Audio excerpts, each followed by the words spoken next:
We've talked last time about the earmarks of a healthy hero. Today, let's talk about the earmarks of an unhealthy hero.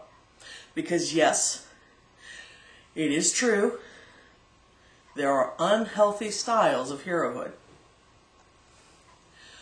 One of the biggest markers to watch out for yourself and when you're dealing with others is, we talked about internal locus of control. This time we're going to talk about external locus of control. If you see the world as being in control of your life, there's a problem.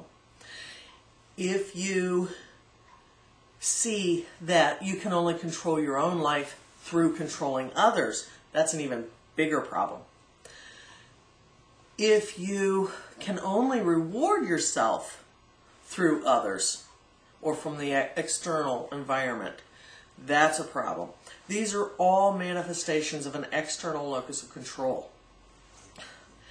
Anytime you are relying on the outside world, other people, your environment, circumstances beyond yourself, anytime you're relying on those to keep yourself stable or to build your self-esteem or your self-concept, you're asking for trouble. There's a story about a little girl who was raised by her grandmother in Sweden, or who was Swedish, who was from Sweden. And the little girl would play at her grandmother's house, and the grandmother one day said to the little girl, "What do you do in Sweden when it rains?" And the little girl said, "Well, you go inside." And the grandmother shook her head and said, "No, you open your umbrella." And a little bit later, the grandmother said, "What do you do in Sweden when it rains?" And the little girl said, "Well, you open your umbrella." And the grandmother said, "Well, no, you go shopping, so you'll be in and out of the rain."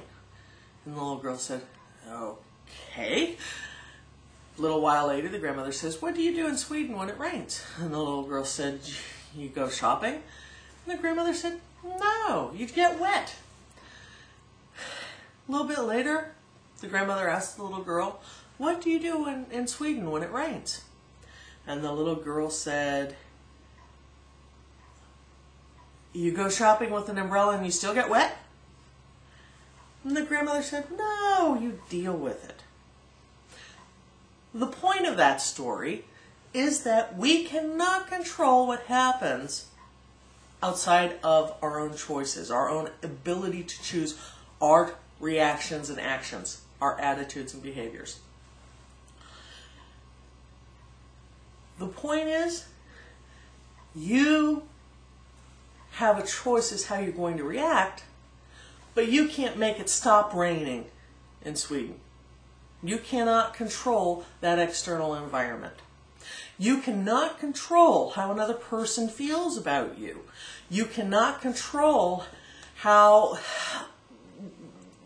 you're going to, you cannot control what kind of day you're going to have at work. You can control your responses to these, but you cannot control themselves, any of those outside occurrences and people. A healthy hero, we've already talked about, is inside. They make the choices about their own behaviors, their own beliefs, their own attitudes, their own reactions and actions.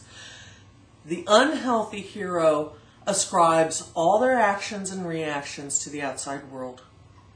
A martyr, we've talked about that subtype in a different newsletter, or a prior newsletter. A martyr, for example, is someone who builds their self-esteem by taking outside circumstances being a personal affront and, "Oh, whoa, I have all these problems. Oh, whoa, but see how good I am. I go through and I'm okay." But if you have somebody who has that self-esteem built on having problems occur in their world, what happens when they don't have any problems? They can't build their self-esteem. They cannot build and maintain a true self-esteem. They've got a self-image, and it begins to crumble because there's not a problem. So a martyr will actually go out and create problems for themselves or imagine problems for themselves so that they can bolster that self-image. That is an external locus of control at work. That is a type of unhealthy hero. So there are a lot of different ways this can show up, a lot of different styles that it can show up in. But an unhealthy hero is one who assigns the outside world as being able to influence their inner being, as opposed to their inner being under their own control. We'll talk more later.